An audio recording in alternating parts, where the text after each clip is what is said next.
On the night when the world expected Alexander Reed, one of the city's most celebrated philanthropists, to step onto a glittering stage and bathe in the praise of flashing cameras, he did something no one could have predicted. He walked away. The grand ballroom had been prepared in his honor, with crystal chandeliers glowing and speeches rehearsed to glorify his generosity. Yet Alexander slipped quietly through a side door, his polished car left waiting in vain. For years, he had lived surrounded by luxury, yet felt a hollowness growing inside him. The applause, the headlines, the constant recognition, none of it carried meaning anymore. That night, instead of immersing himself in shallow admiration, he chose the silence of the streets. He wore a simple coat, lowered his head, and let his feet guide him to places he had long ignored. Each step away from the ballroom was a step closer to truth. Alexander passed broken pavements, dim alleys, and weary faces that had never been lit by chandeliers. For the first time in years, no one bowed to his wealth or whispered his name with reverence. He was no longer a symbol, but simply a man searching for what had been lost: authenticity. This choice was more than rebellion.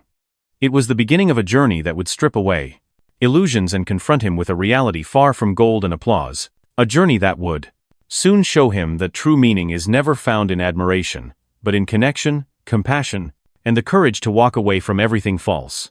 The city was quiet that night, but inside Alexander Reed's mind, a storm raged.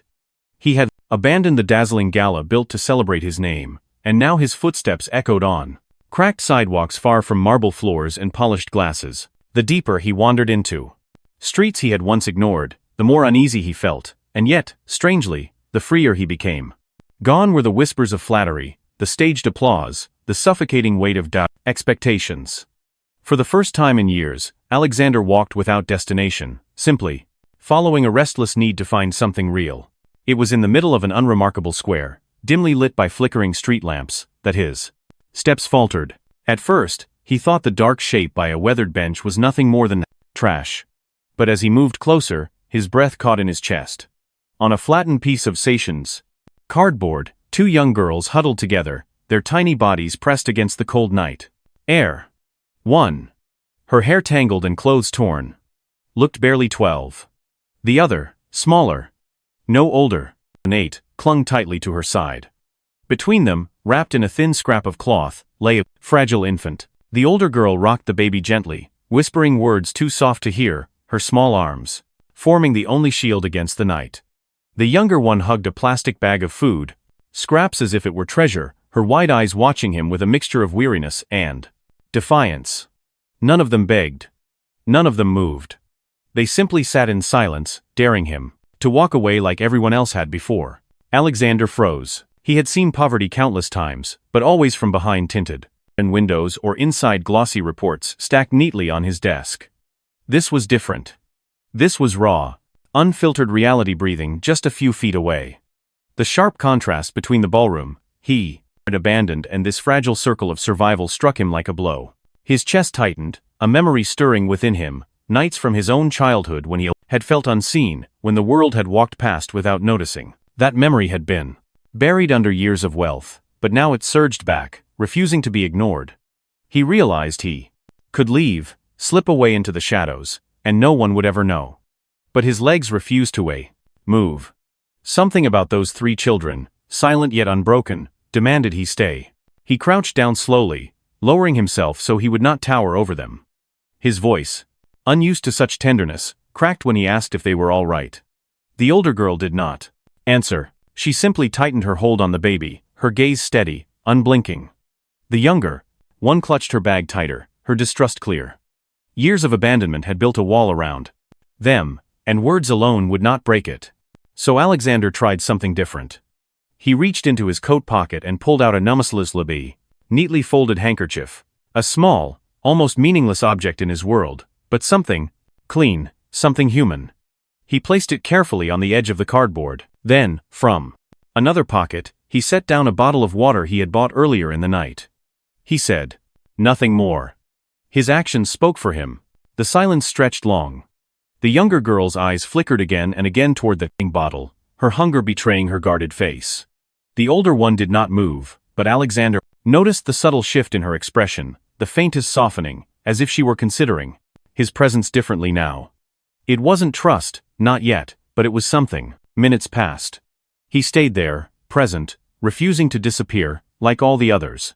The air grew colder, the baby whimpered, and still Alexander did not move away. Finally, the younger child whispered something into her sister's ear, too quiet for him to hear. The older girl adjusted the cloth around the infant and looked at him again, longer this time, her gaze less defensive, more searching. It was then Alexander understood. This was the moment his life had been leading toward. Not the gala, not the applause, not the hollow speeches. This. 3 children surviving on nothing but each other. Their silence pierced deeper than any applause ever had, and in it he found the truth he had been searching for. When he finally rose to his feet again, he did not leave. He promised himself, silently, firmly, that he would not walk away from them. The encounter was no accident. It was a turning point. That night, beneath broken street lamps and whispers of the city, Alexander's carefully built world began to crumble. What replaced it was not clarity, not yet. It was a weight, a responsibility he had never asked for, but could no longer ignore. For the first time in years, he felt alive, not because of what he owned, but because of what stood trembling in front of him. 3 children who needed someone to notice, someone to stop. The gala had promised him admiration. The city streets had given him meaning. And as he stood in that square, watching the fragile life of a baby cradled by sisters far too young to bear such burdens, Alexander Reed knew that his destiny had changed forever. The square was nearly silent, broken only by the distant hum of traffic and the occasional bark of a stray dog. Alexander Reed remained crouched on the uneven pavement, his expensive coat brushing against the dirty ground. He felt oddly exposed there, not because of danger, but because for the first time in decades he had no rehearsed lines, no protective walls of wealth, no polished image to hide behind. Before him, 3 children sat in silence, fragile yet steady, their eyes fixed on him with the quiet resilience of those who had already endured too much. The older girl, whom he guessed to be 12, clutched the baby firmly, her thin arms refusing to falter. The younger one, perhaps 8, pressed a plastic bag of scraps to her chest as if her survival depended on it. Neither spoke, neither begged.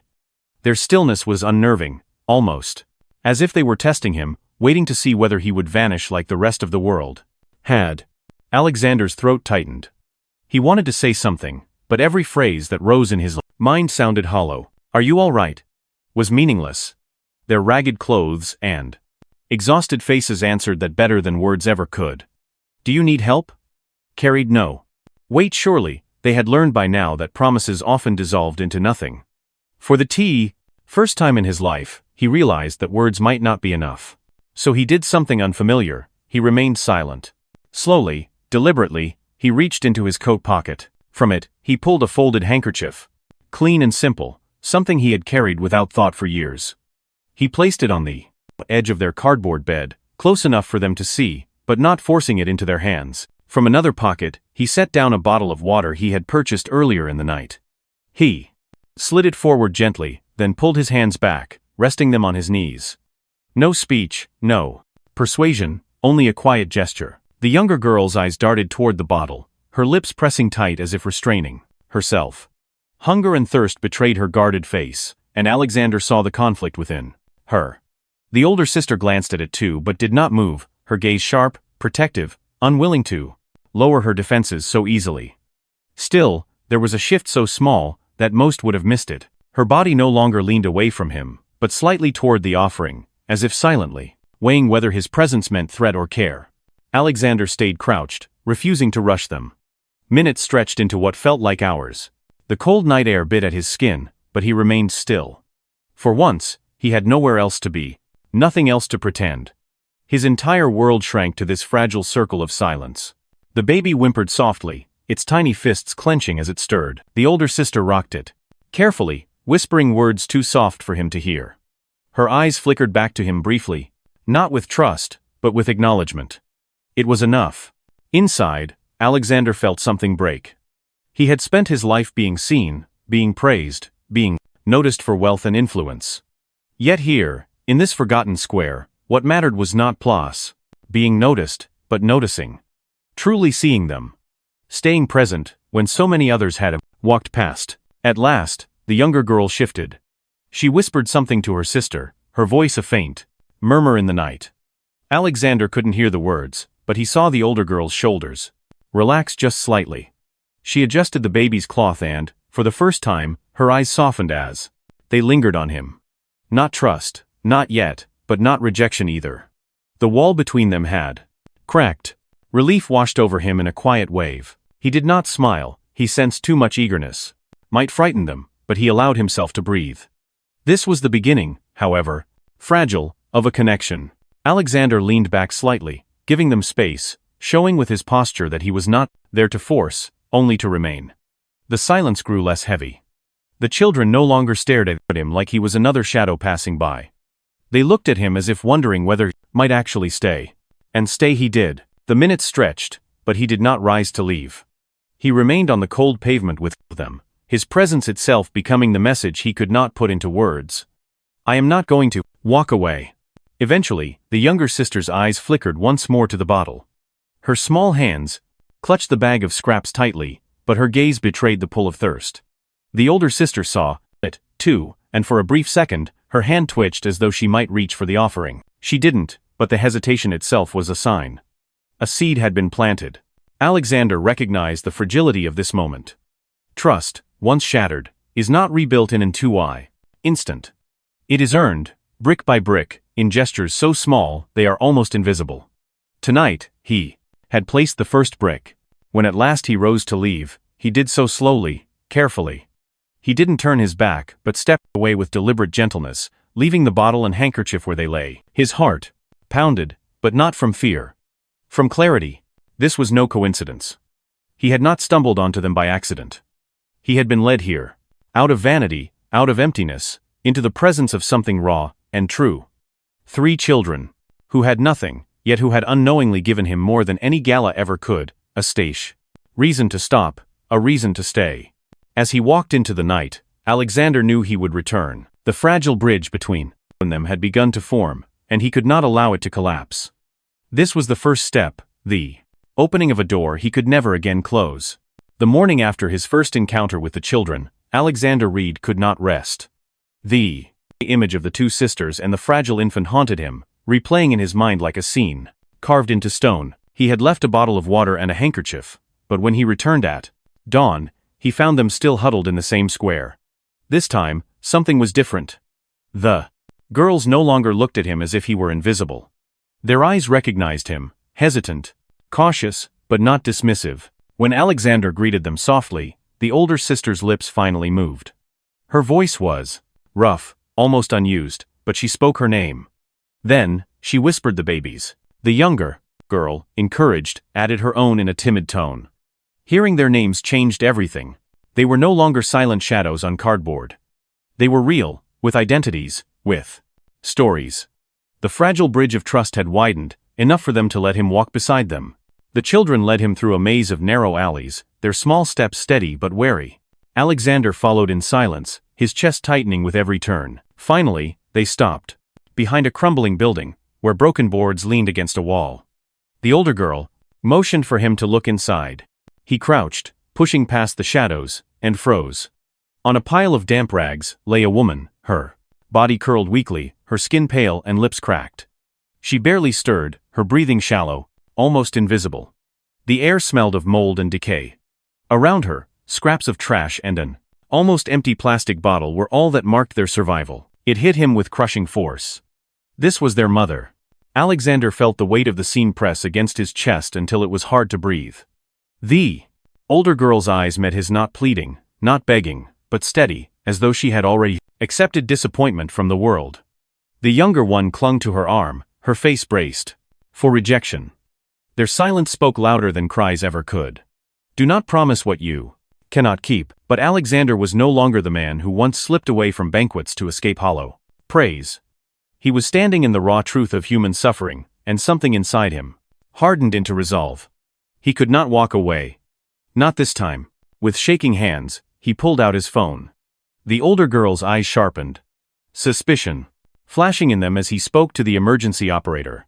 She shook her head slightly, as if warning him not to interfere, not to raise their hopes. But Alexander's voice was firm, steadier than he expected.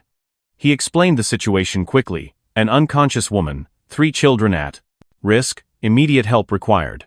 The girls stiffened, their bodies tense at the mention of strangers coming.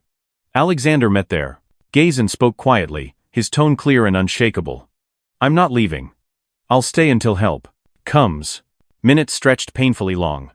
The baby whimpered in its sister's arms, the older girl rocking it with practiced motions. The younger pressed her small body close, clutching the bag of scraps that meant survival to her. Alexander remained crouched, his eyes fixed on the entrance to the alley, willing the sound of sirens to appear. And then, faint at first, growing louder it came. The ambulance's wail pierced the silence. The children flinched, their eyes widening in fear. Alexander leaned forward, his voice calm but firm, assuring them that this was not danger, but rescue. The vehicle stopped, its flashing lights cutting across the broken walls. Paramedics rushed in, their flashlights scanning the scene, their hands moving quickly to the woman on the rags. The girls clung to each other, torn between terror and hope. Alexander did not step back. He stayed close, showing them with his presence that he meant every word. He would not abandon them. The paramedics lifted the frail woman onto a stretcher, wrapping her in blankets. Her body seemed so fragile, as if the weight of the air might shatter her. The children's eyes followed every movement, wide with disbelief. The baby cried louder, sensing the tension, and the older sister tightened her grip until her knuckles turned white. Alexander turned to them, his voice steady despite the storm inside him. You're coming with me. You will not be left alone. For the first time, the mistrust in the older girl's eyes flickered, just slightly, as though something inside her cracked under the certainty of his words. The younger one leaned against her sister, still clutching her bag, but her grip softened. As the stretcher was loaded into the ambulance, Alexander guided the girls forward. They hesitated at the doors, their fear plain, but when they saw him step inside with them, they followed. It was not trust yet, not fully, but it was the beginning of faith. Inside the blinding lights of the hospital corridors, Alexander's presence became more than comfort. It became a shield. When a nurse asked for paperwork and insurance, his voice cut through the hesitation. He gave his name, demanded the best care, and declared he would cover every cost. His tone left no room for refusal. The children stayed close to him, their wide eyes watching as doctors worked on their mother, attaching machines, monitoring her vitals, injecting fluids. They didn't trust the bustling adults around them, but they never let Alexander out of their sight. He was the anchor in the chaos. Hours later, when the doctors finally said she was stable, still weak, still fragile, but alive, Alexander felt his chest loosen. He turned to the girls, who had been silently pressing against the wall, and nodded. She's safe now. I promised, and I will keep my promise. The older girl looked at him for a long moment, her eyes glistening but unblinking.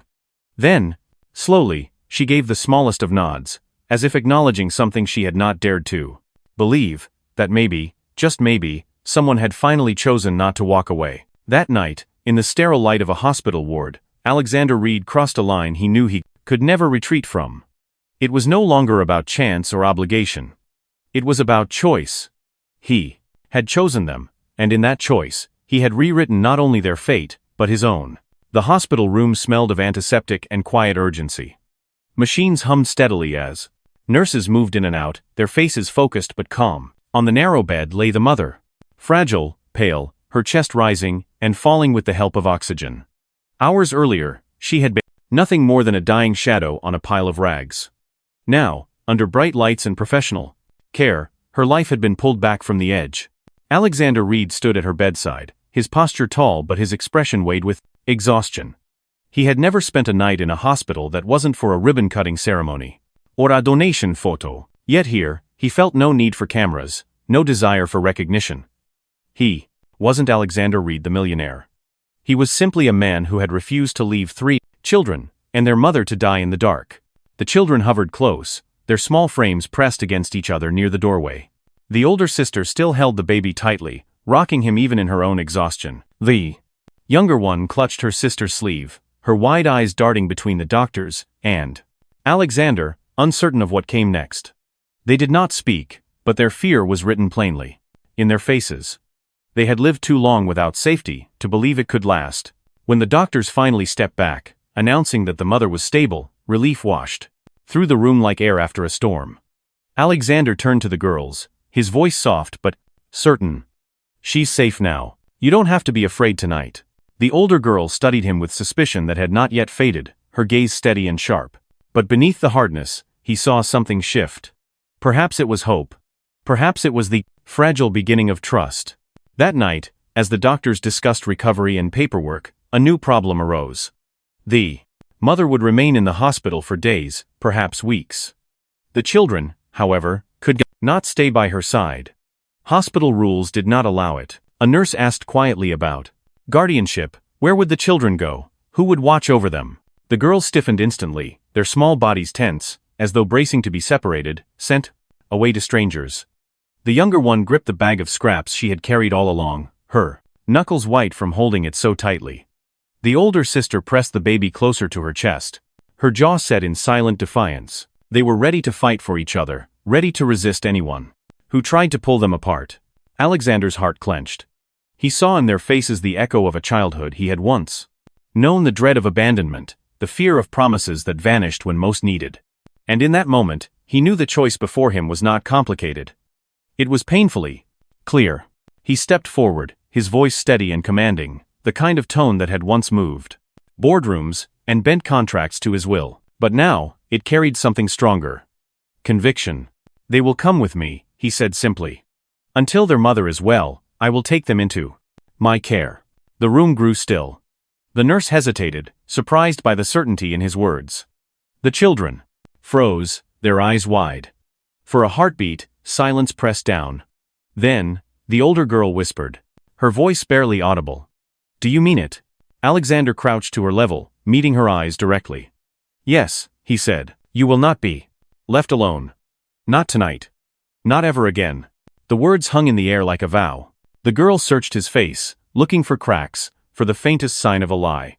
Finding none, she gave the smallest of nods. The younger sister loosened her grip on the bag, though she still held it close. For the first time, Alexander saw something flicker in their eyes, not just suspicion, but the first fragile spark of belief. Later that evening, arrangements were made quickly. Hospital staff brought papers, but Alexander waved them aside with his name and his authority. His wealth, for once, was not a mask but a weapon used for something real. "Whatever they need, whatever it costs, provide it," he instructed firmly. When it was time to leave, the children clung to one another, their eyes darting nervously around the unfamiliar corridors. But they followed Alexander, each step hesitant but steady, as though some unseen thread pulled them toward him. He guided them through the sterile halls, past the humming machines and pale lights, and into the waiting car. The drive to his penthouse was quiet. The city lights flickered past the windows, but none of the children spoke.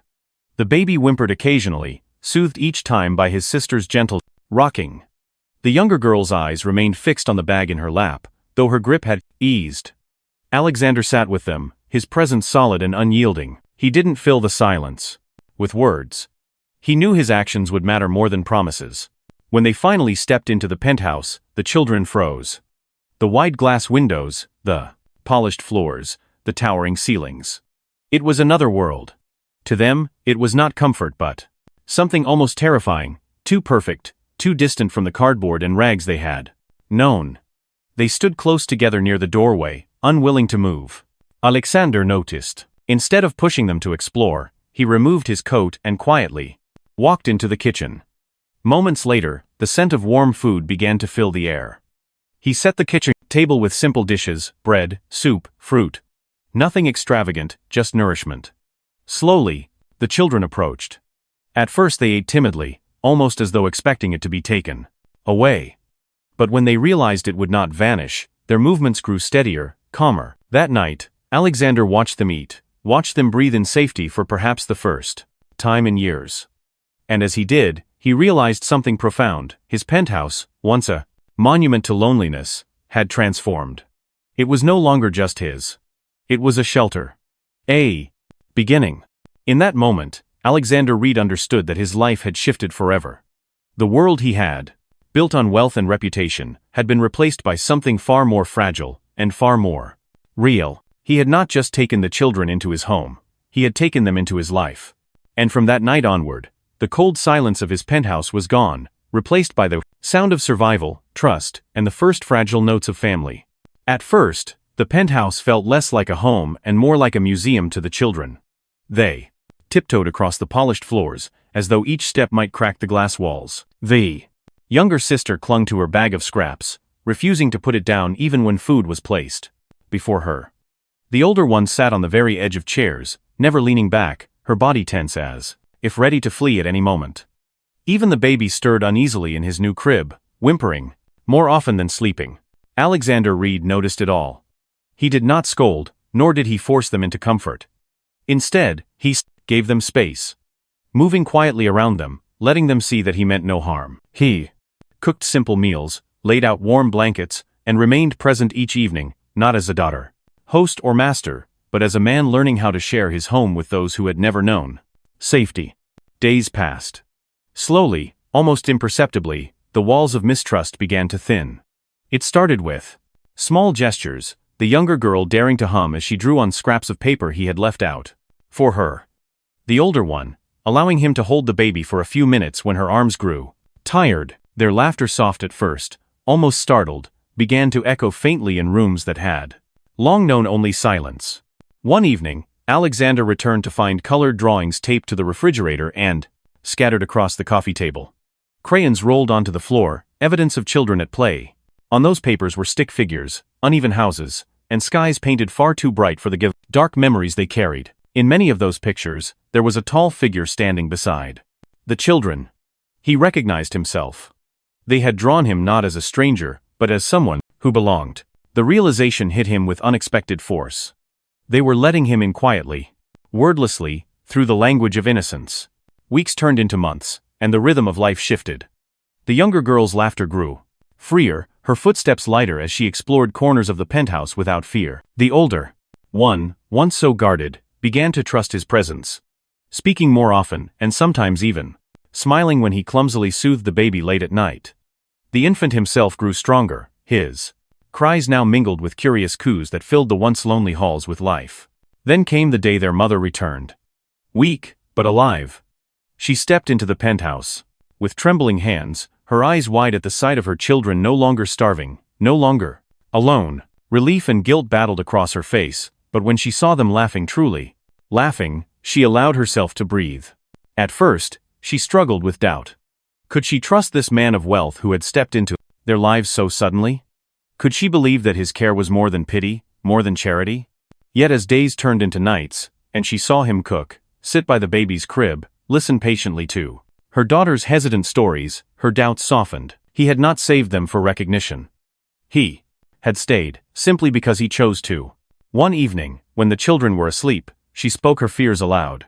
She worried she would never be strong enough to give them stability again. Alexander listened quietly, then answered with clarity. He wished to become their legal guardian. Not to replace her, not to take them away, but to ensure they would never again face abandonment or hunger. His voice carried no hesitation, only conviction. Tears welled in her eyes, as she realized the truth she had been avoiding. He was already part of their family. Slowly, she nodded, her voice breaking as she agreed. That night, as the children slept peacefully, Alexander looked around the penthouse. It was no longer a monument to emptiness. It was filled with crayons on tables, small socks drying near heaters, drawings taped to walls, and above all, trust. Trust hard-earned, fragile yet unshakable. The man who had once fled a gala in search of meaning had found it, not in wealth or applause, but in the quiet laughter of children who now called his house a home. For years, Alexander Reed had lived surrounded by everything most people dreamed of. Gleaming towers of glass, polished marble floors, rooms filled with priceless art. Yet beneath the shine, his life had been hollow. He moved from one charity gala to another, shaking hands, giving speeches, and accepting applause for generosity that never touched his own heart. His wealth had built him a fortress, but inside it he was profoundly alone. That began to change the moment 3 children stepped into his life. At first, he thought he had rescued them from hunger, from fear, from the crushing weight of abandonment. But as days turned into weeks, and weeks into months, Alexander discovered a truth he had never expected. They were rescuing him just as much. The younger girl's laughter, once timid, now rang freely through the penthouse, filling corners. that had long been silent. The older sister's quiet strength reminded him of resilience he had lost in himself, a determination to protect what mattered most. Even the baby, with his fragile grip around Alexander's finger, awakened something he had forgotten, the ability to feel, needed, to give without expecting anything in return. Each drawing taped to the refrigerator, each story told before bedtime, each soft moment of trust chipped away at the emptiness that had haunted him. He realized that his fortune had given him comfort, but never meaning. Meaning was here in the late-night cries of a baby he now soothed, in the cautious smiles of children who had learned to see him not as a stranger, but as family, and in the gratitude of a mother who entrusted him with the most precious part of her life. It was not just that he gave them safety. They gave him belonging. They taught him that love is not measured in grand gestures or public recognition, but in the quiet, unseen moments of presence, listening, protecting, staying. Alexander had walked away from a gala seeking something real. He had found it not in applause, but in laughter. Not in wealth, but in the fragile trust of 3 children who taught him that family is chosen as much as it is born. In saving them, he had saved himself from emptiness, from loneliness, from a life without meaning. For the first time in years, Alexander Reed no longer felt like a man adrift in shadows. He was a father, a protector, and part of a family, and that, he realized, was worth more than all the riches in the world.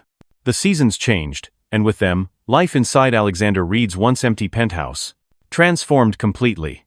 The children now woke each morning not to the cold streets, but to the warmth of breakfast waiting on the table.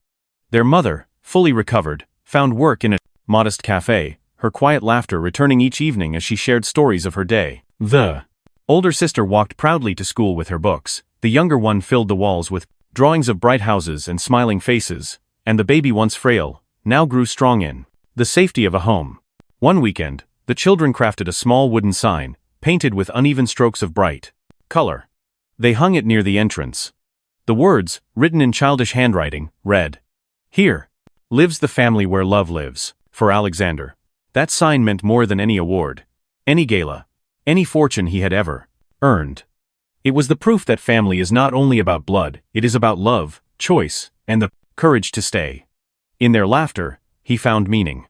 In their trust, he found belonging. And, for the first time in his life, he no longer stood alone. He had a family, one born not of obligation, but of love freely given. This story reminds us that love is not something we stumble upon in grand palaces or noisy crowds. It grows in the quiet moments of care, presence, and sacrifice. True family is built by choice, by showing up for one another, and by turning emptiness into warmth. Tell me in the comments, what does family mean to you?